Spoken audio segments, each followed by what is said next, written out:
ते म्हणजे अहंकार. म्हणून तुकोबाऱ्या सांगतात अहंकार गेला. तुका म्हणे देव झाला. प्रत्येक माणसाला अहंकार आहे.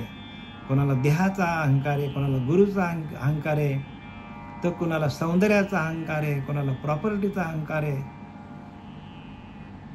कोणाला ज्ञानाचा अहंकार आहे, आणि हे कोणाला गुणांचा अहंकार आहे. या सगळा अहंकार गेला. तुका म्हणे देव झाला. ज्ञानोबा पण तेच सांगतात बरं का. हा अहंकार सांडी जे, मग आहे तीच वस्तू होई जे. मग आपली स्वस्ती सहज आपणच केली, आपली सोडवणूक आपणच करतो. ज्ञानोबारांनी स्पष्ट लिहिले हा अहंकार सांडी जे. अहंकार टाका, मग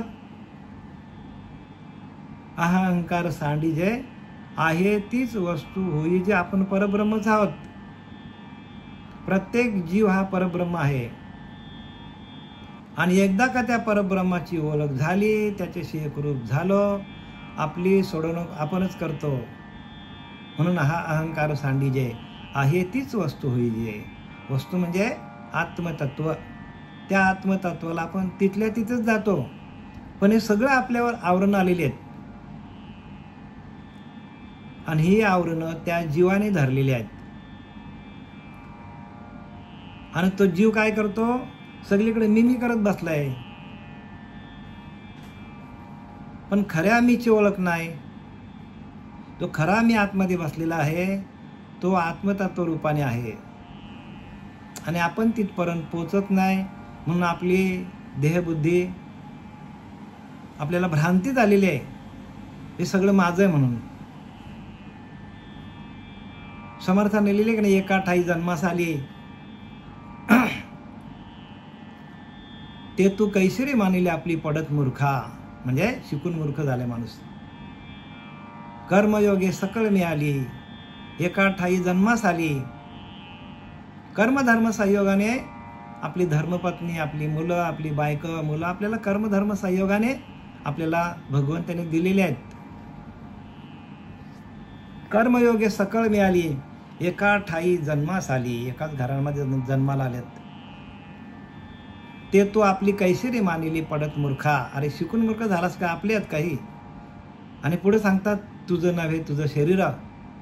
इतरांचा काय विचार, तुझं शरीरच तुझं नाही, तुझं शरीर पण जाणार आहे.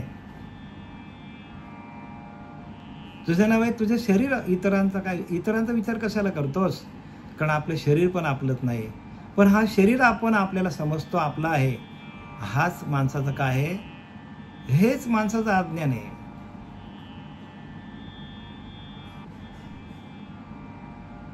सगळ्यांचा शरीर प्रत्येकाचं जातोच बरं का. गेले धनाचे, गेले बळाचे.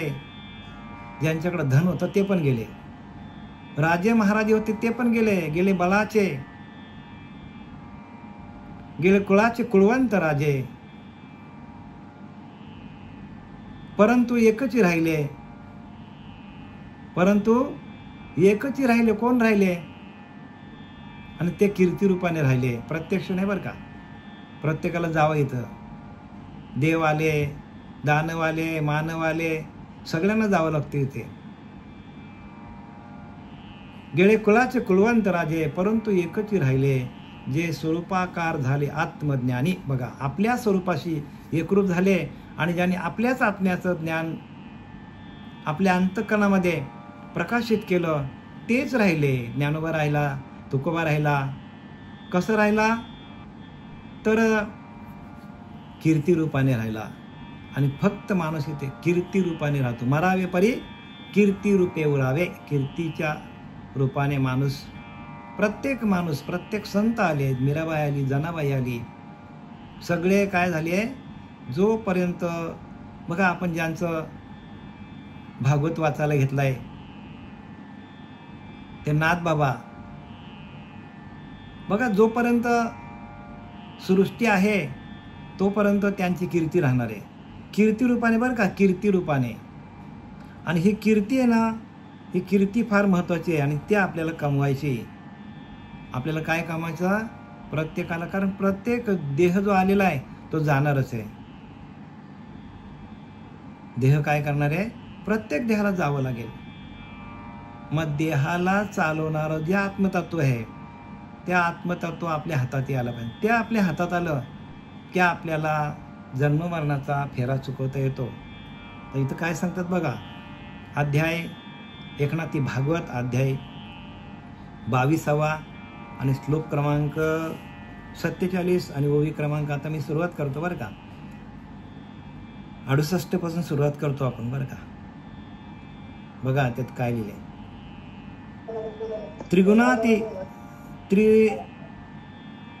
त्रिगुण गुणी गुणातीत देही देह संगालिप्त जीव शिव दोन्ही येथ तुझम्या साध्यांत दाखविले.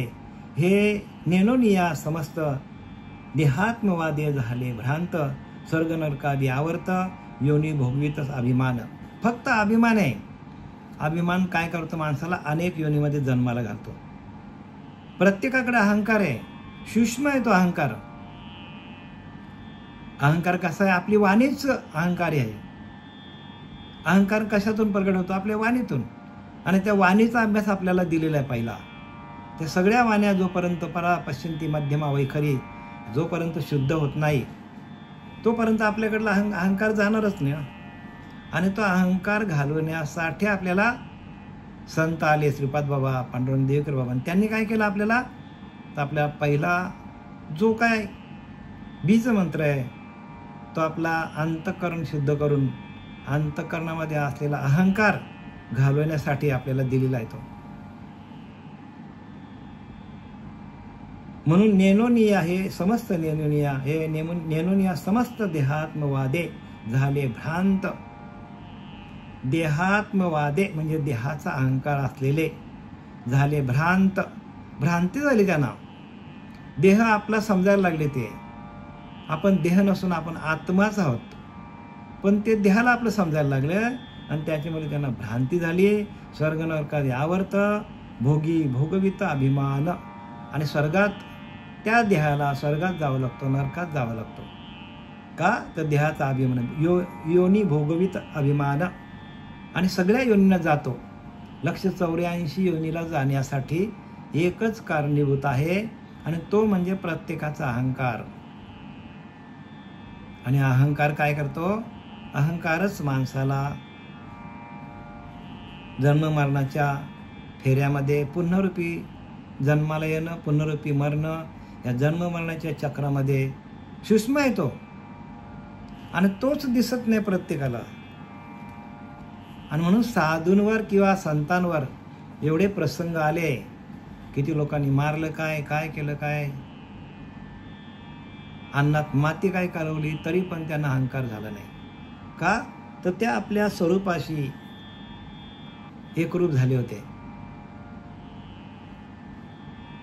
परंतु एकच उरले, जे स्वरूपाकार झाले आत्मज्ञानी, म्हणजे आपल्या आत्मस्वरूपाशी एकरूप होऊन त्या आत्म्याचं ज्ञान घेतल्यामुळं ते शांत झालं. द्विजदेही आरंभुनी येथ परमेष्ठी देह पर्यंत स्वर्गसुख देह समस्त भोगवी निश्चित पुण्याभिमान. म्हणजे काय सांगतात तिथे, द्विजदेह आरंभुनी येथ परमेष्ठी देह पर्यंत स्वर्गसुख हे समस्त भोगवी निश्चित पुण्याभिमान. म्हणजे ज्यांनी अभिमान केला, ज्यांनी पुण्य केला त्याचा पण अभिमान होतो. आणि एखाद्याने वाईट गोष्ट केली तरी त्याचा अभिमान होतो, चांगलं केलं तरी त्याचा अभिमान होतो. पुण्याचा अभिमान पण माणसाला काय करतो, तर या पुण्याची पावटी सरे इंद्रपणाची उटी उतरे सवेची ती माघारी मृत्यू लोगी. ज्ञानोबा सांगतात पुण्याचा अभिमान पण चांगलं नाही सांगितलंय. म्हणजे पुण्य पण काय करतो, माणसाला परत जन्माला घालतो. म्हणजे कुठलेच गुण आपल्याकडे पाहिजे नाही. त्रिगुण गुणातीत. दत्त महाराजांची जी काय आपल्याला आरती दिलेली आहे त्याच्यामध्ये काय सांगितलं आहे की कुठलेच गुण नसतील आपल्याकडे, त्रिगुण गुणातीत. म्हणजे दत्त महाराजांचे वर्णन केलं की ते गुणांच्या पलीकडे आहेत आणि तसं आपल्याला गुणातीत व्हावं लागेल. हे सगळे गुण आहेत ते आपल्याला काय करतात, तर परत परत जन्माला घालतात माणसाला. गुणांच्या पलीकडे गेलो पाहिजे आपल्याला, आणि गुणांच्या पलीकडे जाण्यासाठी एकच उपाय आहे, ती म्हणजे साधना आहे. या साधनेच्या द्वारे आपल्याला सर्व इंद्रिय शीतल करता येतात. प्रत्येक इंद्रियामध्ये भजन व्हायला पाहिजे, भजन, आणि त्या भजनाच्या माध्यमातून इंद्रिय शीतल होतात. भजनाच्या माध्यमातून सर्व इंद्रिय आपली शीतल होऊन जातात. आणि एकदा का इंद्रिय आपली रामरूप झाली, भजन करायला लागली, तर मग आपल्याकडे अभिमान राहत नाही. संतांचं असंच झालं ना. आणि म्हणून ते संत झाले, शांत झाले. संत म्हणजे सद्वास्तू दाखवी सद्गुरू, म्हणजे सत काय म्हणजे शाश्वत वस्तू काय ते दाखवणारे ते संत असतात. देह तर जाणार आहे हो, देह काळाचे धन कुबेराचं धन पण जाणार, देह पण जाणार आहे. येथे मनुष्याचे काय आहे, आपलं काहीच नाही ते. म्हणून आपल्याला अभिमान नको. अभिमानासाठी हे सगळे आपल्याला उभ्या दिलेले आहेत. प्रत्येक माणसाला अहंकार आहे, आणि तो अहंकार जोपर्यंत आहे तोपर्यंत परमात्म्याची प्राप्ती होणार नाही. म्हणून तिथं आपल्याला या उभ्या सगळ्या त्या अहंकारावरच दिलेल्या आहेत. या उनी अधोमुख येथ द्विजाहुनी खालते जात, नाना दुःख योनित भोगवित जाण निश्चित पापाभिमान.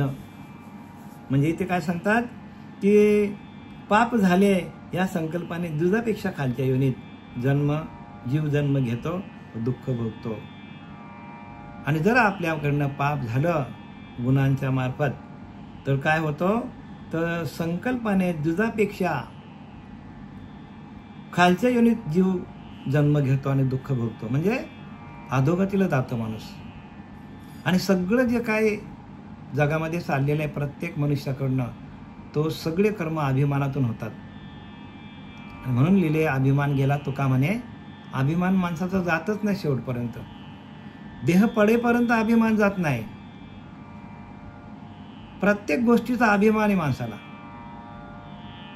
आणि अभिमान आतमध्ये असल्यामुळे ज्ञान आतमध्ये शिरत नाही. लिहिले की नाही, अहंकार या मानसीचा विरेना, तया ज्ञान हे अन्न पोटी जिरेना. ज्ञान हे अन्न आहे, पण तो अहंकार बसले ना आपल्याकडे, म्हणून तो आतमध्ये जाऊन देत नाही. बघा ना, आपल्याकडे किती लोक येतात. आता एवढं आपण भागवताला जाऊन 4 वर्ष झाली ज्ञानेश्वरीला, किती लोक आपल्याकडे थांबल्यात. नाही थांबत लोक. का थांबत नाही? आतमध्ये अहंकार आहे, अभिमान आहे. आणि हे ज्ञानरूपी अन्न आहे, संतांनी लिहून ठेवलेलं आहे. हे अन्नच आहे एक प्रकारचे. अन्न सेवन केलं तर आपला आत्मा काय होतो, आत्मा संतुष्ट होतो. आत्मा अधोगतीपासून वाचतो. देहाला तुम्ही किती पण जेवण भरवलं, अगदी चांगलं तेल मीठ भरवलं, चांगले चांगले पदार्थ खायला घातले, तरी देह धष्टपुष्ट होईल. पण देह धष्टपुष्ट झाला तर देहाला परत जन्ममरणाच्या फेऱ्यात जावं लागेल. आणि आत्मा धष्टपुष्ट झाला आणि आत्म्याला ते ज्ञान झालं तर देह जावो अथवा राहो, पांडुरंगे दृढ भाव. अशी संतांची अवस्था झाली. आणि म्हणून ते संत आहेत. तेच संत आहेत हो, ज्यांचा अखंड विठ्ठलाचं चिंतन चालू आहे, ज्यांचा अखंड नामस्मरण चालू आहे, ते संत आहेत. आणि इथे लोक फक्त ज्ञानार्जनसाठी येतात, पण संतांच्या प्रमाणे आपलं नामस्मरण अखंड चिंतन विठोबाचं होण्यासाठी कोणी येत नाही. संसारातल्या गोष्टी पाहिजे, बास, हे पाहिजे ते पाहिजे, मागण्या हजारो आहेत. एका मिनिटाला माणूस कितीतरी मागण्या करतो. देवाकडे गेल्यावर एका सेकंदाला मागणी करतो, संकल्प तयार करतो, पण देवाला कोणी मागत नाही. देव भेटावा असं कोणाला वाटत पण नाही. तुकोबाऱ्या सांगतात देव घ्या, कोणी देव घ्या, पण सर्वसामान्य लोक सांगतात देव न लगे. बाबा देव नको देऊ. का? कारण ज्या ठिकाणी भगवंताला साठवायची जागा आहे, साठवण्याचे हृदय जागे, ज्या ठिकाणी भगवंताला, ज्या हृदयामध्ये, ज्या अंतःकरणामध्ये भगवंताला साठवण्याची जागा आहे, त्या अंतःकरण प्रपंचाने, संसाराने भरून टाकलंय. देवाला ठेवायला जागा नाही. आपल्या हृदयामध्ये देवाला ठेवायला जागा नाहीये. देव कोणाऱ्यात राहील? घराच्या कोपऱ्यात राहील पण आतमध्ये राहणार नाही. का? आणि ज्यांनी ज्यांनी देवाला आतमध्ये ठेवला त्यांचा जन्ममरणाचा फेरा चुकला. ज्यांनी देवाला कोपऱ्यात बसवला आपल्या घराच्या तो गेला कामातून. मग बसवायचं नाही का? प्रत्येकाने पूजा करा घरातल्या देवांची, पण पूजा करताना तो परमात्मा आपल्या आतमध्ये, कारण नातुडे मुख्य परमात्मा म्हणून करावे लागे. प्रतिमा आपल्याला देव दिसत नाही, भासत नाही, एका ठिकाणी आपण बसत नाही, आपण चंचल आहोत मनाने, म्हणून आपल्याला त्या प्रतिमांचं पूजन करायचं. पण ते प्रतिमांचं पूजन करता करता देव आपल्या आतमध्ये आहे असा भाव तयार व्हायला पाहिजे. आणि आपल्याला तिथपर्यंत जाऊन देत नाही आतमध्ये. का? तर त्रिगुण गुणातीत भगवंत गुणांच्या पलीकडे आहे.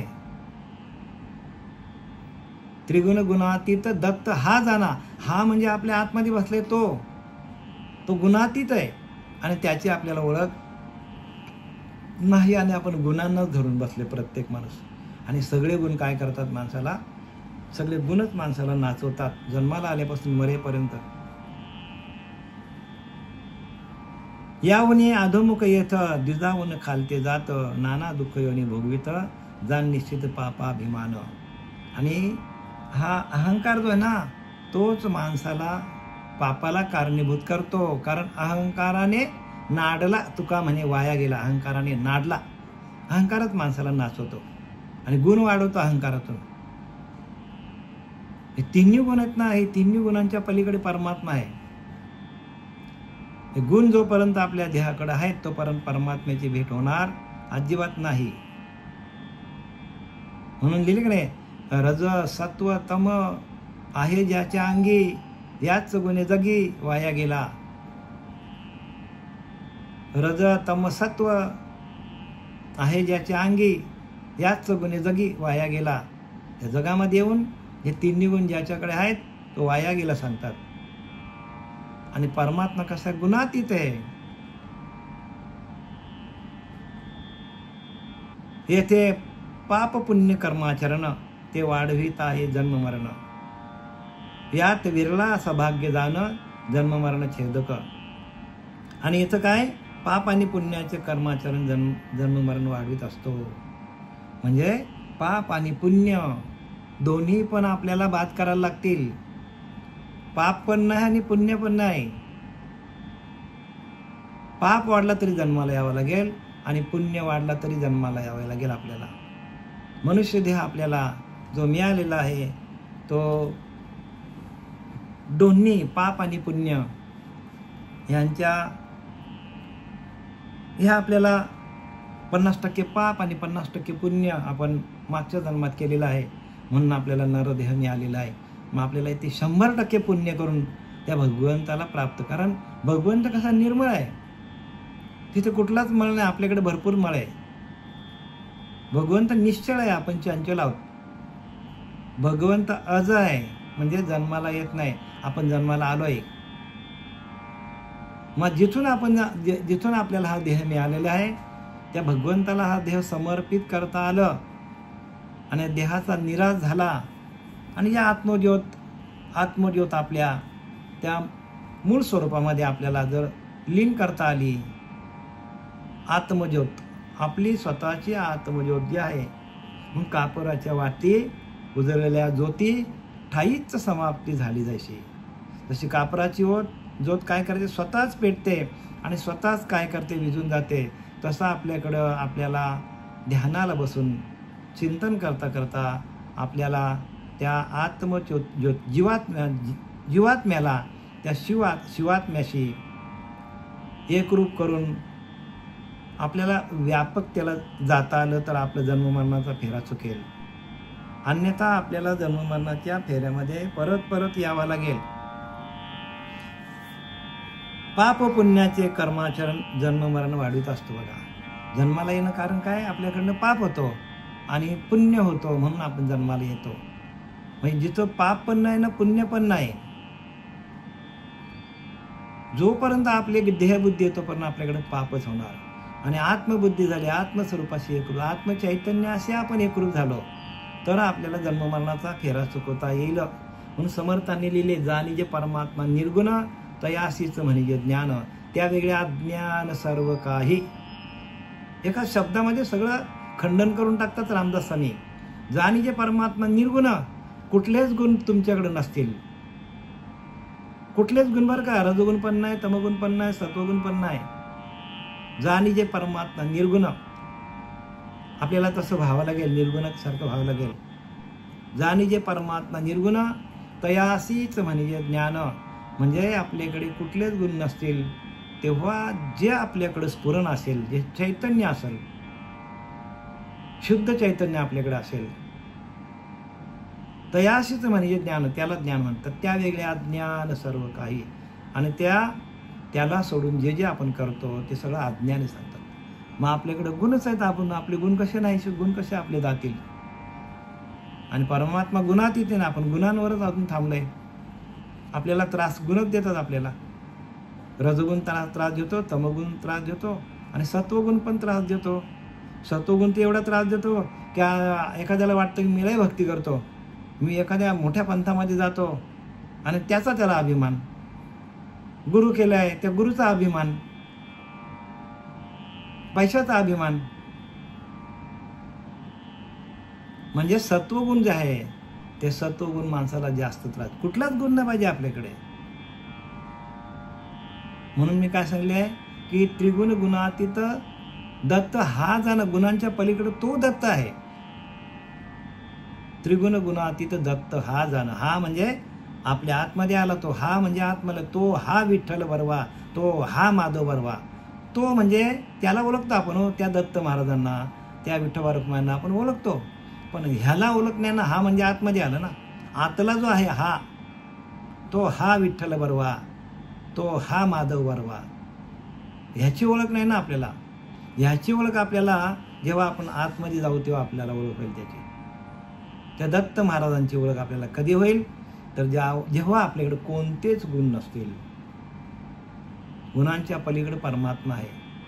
आणि हे गुण काय करतात, परत परत माणसाला जन्म मरण्याच्या फेऱ्यामध्ये अडकवतात. ज्याशी निष्काम पुण्याची कोडी, जेही स्वधर्म जोडला जोडी, ज्यांशी भूत दया घाडी, जयांची आवडी द्विज भजनी.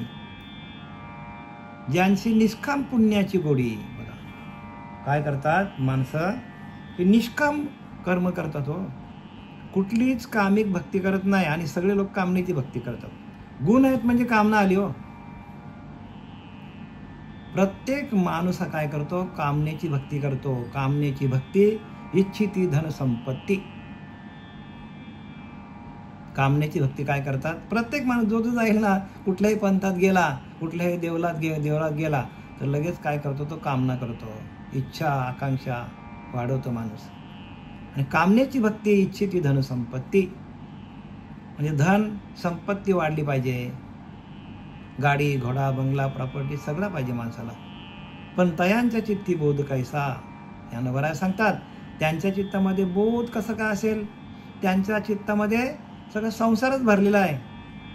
इच्छा आकांक्षा कामना भावना विषय सगळे भरलेले त्यांच्याकडे बोध कसा काय. बोध म्हणजे काय, बोध म्हणजे काय, बोध म्हणजे आपणच परब्रह्म आहोत. अहम ब्रह्मास्मी हा बोध आहे. एकोहम शिवोहम, ते बोध पाहिजे आपल्याला, आपण परब्रह्म आहोत. पण हे सोडून बाकी सगळं करतात माणसं. ह्याची जाणीव ह्याची ओळख देणारा जोपर्यंत सद्गुरू मिळत नाही, करामध्ये दाखविती ते सद्गुरू म्हणजे ती. परंतु ते नव्हे सद्गुरू मोक्ष दाते. काय सांगितलंय समर्थांनी लिहिलंय बरं का. सगळा म्हणजे जे जगामध्ये चाललंय त्याच्या विरोधात समर्थांनी लिहिले रामदास स्वामीने. बघा तुम्ही जरा दासबोध व्यवस्थित वाचा. संत सगळे विरोधात, जे आता जे काय पंथ निर्माण झाले आहेत त्या सगळ्या पंथांच्या विरोधातच शास्त्र आहेत सगळे बरं का. करामध्ये दाखविती ते गुरु म्हणजे आपल्या हातामध्ये तांदूळ घेतल्यानं साखर दाखवतात. म्हणजे काय, या अनिमा गनिमा शक्तीत सगळे ह्या रिद्धिसिद्धी आहेत. त्या रिद्धिसिद्धीच्या मार्फत करामध्ये दाखविते ते गुरु म्हणजे ते. परंतु ते नव्हे सद्गुरू मोक्षदाते. परंतु ते सद्गुरू नाहीत आणि ते आपल्याला मोक्षाला घेऊन जाणार नाही. जो सद्गुरू आपल्याला मोक्षाचा मंत्र मोक्षाला कसं जायचं हे जर आपल्याला शिकत नसेल आणि आपल्या अंतःकरणामध्ये नको ते भरून ठेवत असेल तर आपण त्याच्यावर विश्वास ठेवला तर आप डुबे तो डुबे यजमान को भी लेके डुबे, ते डुबतील पण आपल्याला पण घेऊन जातील. म्हणून लिहिले करा माझे दाखविते ते गुरु म्हणे जेती, परंतु ते नव्हे सद्गुरु मोक्ष दाते. ते सद्गुरु नाही आणि ते मोक्षाला नेणार. मोक्षाचा मंत्र काय तो देणार आपला गुरु असतो. ज्याशी निष्काम बुद्धी पुण्याची या कोंडी, निष्कामतेने पुण्य जोडला जातो. निष्काम बुद्धीची या भजना त्रैलोक्य नाही तुलना. निष्कामतेने आपण भजन केलं तर तिन्ही लोकांमध्ये त्याचा मोल होत नाही. हो, समर्थ रामदासाने लिहिलंय, निष्काम बुद्धीची या भजना त्रैलोक्य नाही तुलना. परंतु सामर्थ्य विना घडेना निष्काम भजन, म्हणजे गुरुचं सामर्थ्यच लागतो त्याला. सामर्थ्य विना घडेना निष्काम भजन. गुरुचं सामर्थ्य असेल तरच आपण निष्कामतेने भजन करू शकतो. निष्काम बुद्धीची भजना त्रैलोक्य नाही तुलना, परंतु सामर्थ्य विना घडेना निष्काम भजन. बघा आता तुमचं भजन अखंड चालतं का बघा. नसेल चालत तर मग आपण कामण्याचीच भक्ती करतो असं समजायला हरकत नाही आपल्याला. जो गुरु मिळाला आपल्याला तर आपल्याला कामण्याचीच भक्ती करायला शिकवतो. ज्याचा त्याने अवलोकन करा आपली भक्ती योग्य आहे का. आपण दिवसातनं किती वेळा आपण काय काय मागतो संसारातल्या गोष्टी. पण निष्कामतेने सेवा करा. कुठलीच इच्छा आपल्या मनामध्ये ठेवू नका. पहिल्यांदा भगवंताची प्राप्ती करणं ही इच्छा धरा ना. भगवंताची प्राप्तीची इच्छा धरली तर सगळ्या गोष्टी आपोआपच आपल्या पाठीमागे येतील. एक भगवंत आपल्या हातात आला तर सगळ्या गोष्टी आपण काय करतो, भगवंताला बाजूला ठेवतो आणि संसारातल्या गोष्टी मागतो. भगवंताला मागा. म्हणून काल बोललो की नाही मी, तया नारायण मनी अखंड आठवाय ध्यानी, मग ते लक्ष्मी तयापासून जाईलच कशी. तया नारायणाला मनी अखंड आठवाय ध्यानी. जर आपण त्या नारायणाला अखंड आपल्या ध्यानामध्ये ठेवलं, मनामध्ये चित्तामध्ये ठेवलं, अखंड भजन केलं तर लक्ष्मी आपल्यापासून जाईल का. लक्ष्मी जयाची लक्ष्मी तर नारायण बलकट धरावा, त्या नारायणाला धरा. कारण तो नारायण आपलं काय आहे, देव आहे. आणि तो देणारा तोच आहे. जो देतो तो देव, तो नारायण आहे. आणि तो नारायण कुठे, हृदयच तो नारायण. नारायण कुठे, हृदयामध्ये नारायण आहे. आणि त्या हृदयामध्ये ते भजन आपल्याला जमलं पाहिजे. जे स्वधर्म जोडीला जोडी बघा. आणि निष्काम बुद्धीने काय होतो, स्वधर्म जोडीला जोडी, स्वधर्माचं आचरण होतो. स्वधर्म म्हणजे काय, सकळ धर्मामध्ये धर्म स्वरूपी राहणे हा स्वधर्म. म्हणजे आपल्या आत्मस्वरूपाशी आपण एकरूप होऊन त्या भगवंताचं स्मरण करून त्या भगवंताचं भजन करणं त्याला म्हणतात स्वधर्म. सकळ धर्मामध्ये धर्म स्वरूपी राहणे हा स्वधर्म. म्हणजे आपल्या आत्मस्वरूपाशी एकरूप होऊन संतांनी सगळं हेच केलेलं बरं का. जो उद्योगधंदा त्यांच्या वाट्याला आला तो उद्योगधंदा करता करता भगवंताचं नामस्मरण त्यांनी केले. आणि उत्तरोत्तर काय झालं, ते भगवंताचे झाले, भगवंताशी एकरूप झाले. आपण फक्त उद्योगधंदा करतो, भगवंताच्या स्मरणातून नाही करत. आपण जे करतो ना आपण ते आपण आपल्या देहाभिमानातून करतो. म्हणून भगवंत म्हणतो तुझा तू बघ बाबा. आता तुझ्या देहाच्या अभिमानाने जे केलेलं आहे ते तुलाच, आता तूच बघ काय करायचं ते. भगवंताला स्मरून कार्य करा. भगवंताला पहिल्यांदा प्राप्त करा. एकदा तो आपल्या हातात आला मग आपल्याला चिंता करण्याची अजिबातच गरज नाही. हो, ज्याशी भूत दया गाढी, ज्यांशी आवडी द्विज भजनी. आणि ज्यांची सर्व भूतदया म्हणजे सर्व प्राणीमात्रावर दया. भगवंत सगळीकडे आहे, तो प्राण्यांमध्ये आहे, सगळीकडे तो भरलेला आहे. अशी ज्याची श्रद्धा झाली, ज्याशी आवडी द्विज भजनी, त्यालाच भजन करण्याचा आनंद मिळतो. नाही तर भगवंत फक्त मंदिरातच आहे, भजन लगेच तुटून जातो. भगवंत तीर्थाला आहे, तीर्थाला गेल्यावर फक्त देवाचं दर्शन घेतलं, झालं माझं दर्शन. एकदा आपण तीर्थाला गेलो, देवाचं दर्शन झालं, संपला विषय. असं संपतो का विषय सांगा तुम्ही. घेऊन जाणारा भगवंत तुमच्या आतमध्ये आहे. घेऊन जाणारा भगवंत तीर्थाला तुमच्या आतमध्ये आहे. मग जाताना त्याचं भजन करायला पाहिजे. भजनातून तुम्ही तीर्थाला जा. भजन करता करता करता तुम्ही तीर्थाला जा. देवाचं दर्शन घेतलं, प्रत्यक्ष जे काय आपल्या समोर दिसतं त्या मूर्तीचं, तरी पण तुमचं भजन चालूच राहिलं पाहिजे. तुम्ही काय करता, त्या तीर्थावरती तुम्ही भाव धरता आणि आपलं भजन बंद करता. नाही, देव सांगतो मी तुमच्या आतमध्ये आहे, तुमचा भजन अखंड चालला पाहिजे. त्रिवेणी संगमी नाना तीर्थे भ्रमी चित्त नाही नामी तरी ते व्यर्थ सांगतात ज्ञानोबा. त्रिवेणी संगमी नाना तीर्थे भ्रमी म्हणजे त्रिवेणी संगमाला अंघोळ केली आणि अनेक तीर्थाला तुम्ही गेले तरी तुमचा चित्त जर नामामध्ये नसेल, भगवंताच्या भजनामध्ये नसेल तर व्यर्थ व्यर्थ व्यर्थ सगळाच व्यर्थ असं ज्ञानोबारांनी लिहिले. त्रिवेणी संगमी नाना तीर्थे भ्रमी चित्त नाही नामी तरी ते व्यर्थ. पुराण प्रसिद्ध बोलले वाल्मिक नामे तिन्ही लोक उद्धरती.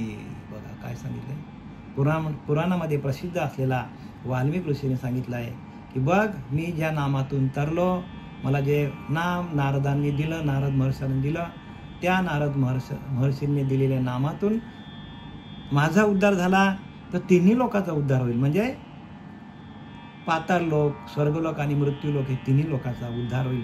पुराण प्रसिद्ध बोलले वाल्मिक नामे तिन्ही लोक उद्धरते. तिन्ही लोकांचा उद्धार या नामातून होतो. झालेली शिवाय आपले सच्चिदानंद सद्गुरू श्रीपाद बाबा, पांडुरंग देवकर बाबा, रामदास बाबा, नारायण बाबा, नाना बाबा